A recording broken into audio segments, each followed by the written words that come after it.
The Lord be with you.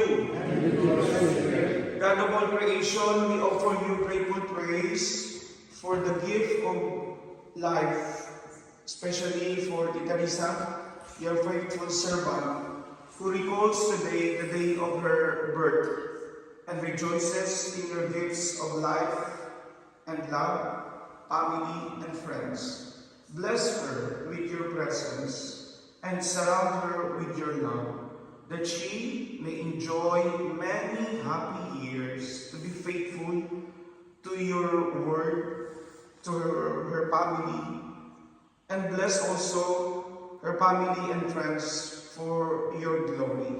We ask this through Christ our Lord. Amen. The Lord be with you. Amen. And may Almighty God bless you all, the Father, the Son, and the Holy Spirit. Amen. The Mass has been over, going peace, glorifying the Lord by your life. Amen. Thanks be to God.